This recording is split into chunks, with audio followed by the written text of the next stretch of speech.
This will be a quick definition of culture as defined by Stuart McRae, acclaimed anthropologist and professor. I took some classes from him 20 years ago, and this definition was the final paper for his 101 class, and it has rattled around in my brain ever since, just waiting for the opportunity to spit out at a party. But that opportunity has never presented itself. So, in honor of the late Stuart McRae, I'll follow the definition with a quick breakdown. Culture is an organized system of learned behaviors and thought patterns, always made manifest by a group, making one group distinctive from other groups. It is non-instinctive but rests on a biological base of binocular stereoscopic color vision, habitual upright bipedal locomotion, generalized forelimbs with opposable thumbs, and a symbolic capacity of 750 to 900 cc's. It is transmitted through language, is cumulative, embraces both artifacts and attitudes, and functions as humankind's chief adaptive mechanism. I'm going to break this down just a little bit slower. Culture is an organized system. Systems are small, simple parts that come together to make a more complex system.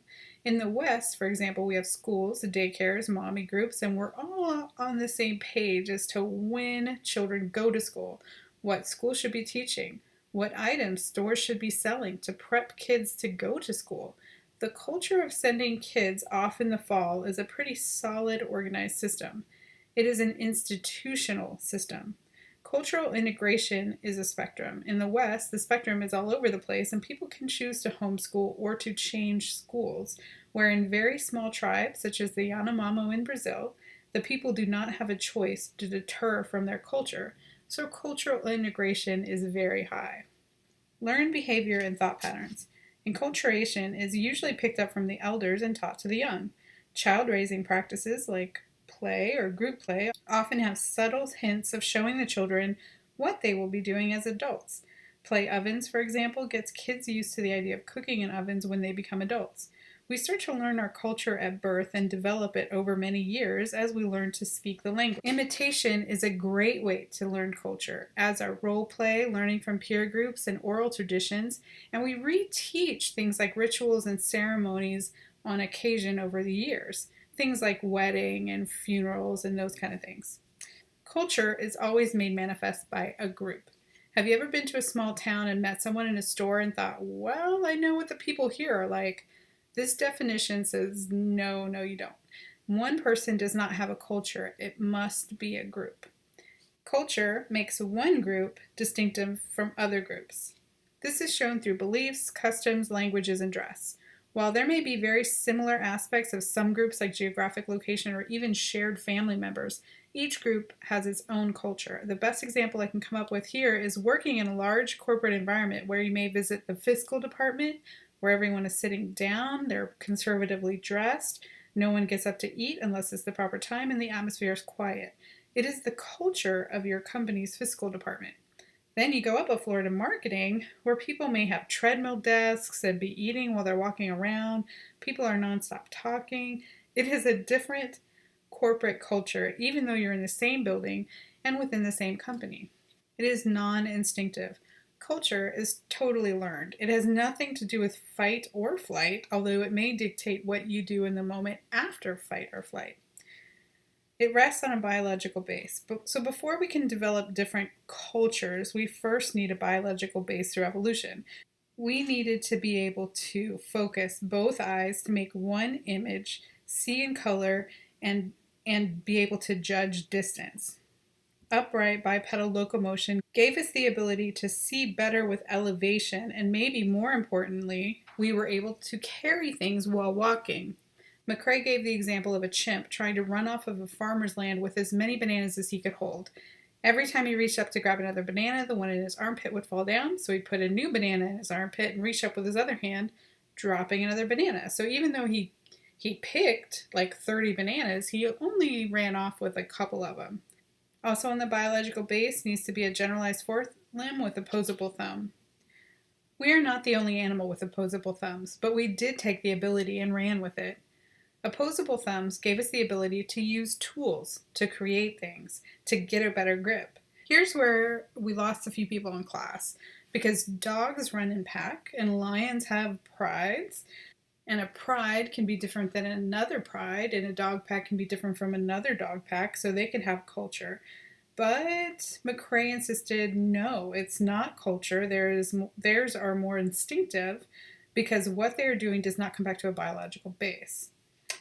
So most importantly is the symbolic capacity or the brain space.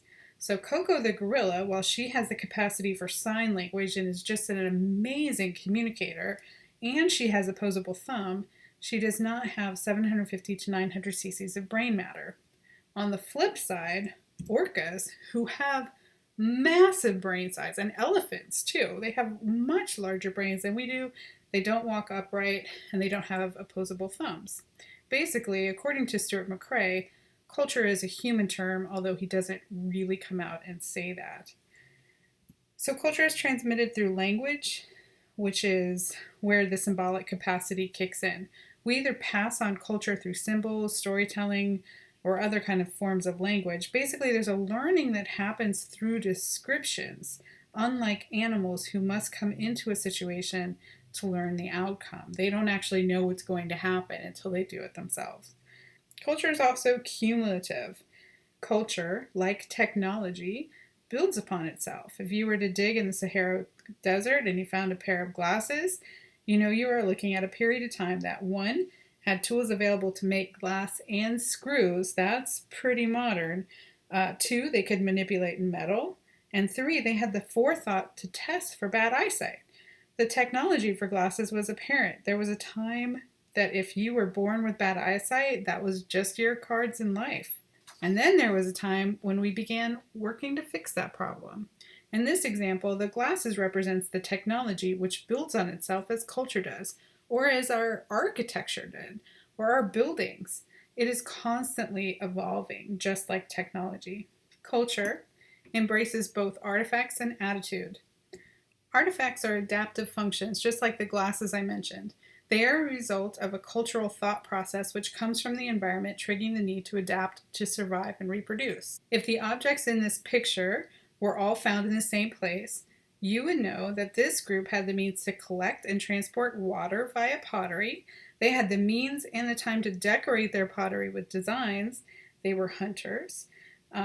What may be flint fish hooks tell you that they were not only fishermen, but they had the tools to make those hooks and their lines and whatever they used for bait. This is an amazing way to understand a culture. It also encompasses attitude, like the way certain people are expected to think or behave, or even how the teenagers will rebel, but this is usually set by the teenagers in groups. So culture also functions as humankind's chief adaptive mechanism. People adapt differently according to their environment, and we learn as we go. Learning is an advanced mechanism of adaptation, so learning and then passing on traditions are the best way for a group to adapt. I moved from Florida to Arizona, so I went from never thinking about lotion to using it daily. This is a ritual of my geographic location, and I had to learn to adapt. Thank goodness other people were here to identify the problem and help me adapt to a new culture. Thank you for listening, and I'll speed through Stuart McRae's definition of culture one last time. Culture is an organized system of learned behavior and thought patterns, always made manifest by a group, making one group distinctive from other groups. It is non-instinctive, but rests on a biological base of binocular stereoscopic color vision, habitual upright bipedal locomotion, generalized forelimbs with opposable thumb, and a symbolic capacity of 750 to 900 cc's. It is transmitted through language, it is cumulative, embraces both artifacts and attitudes, and functions as humankind's chief adaptive mechanism.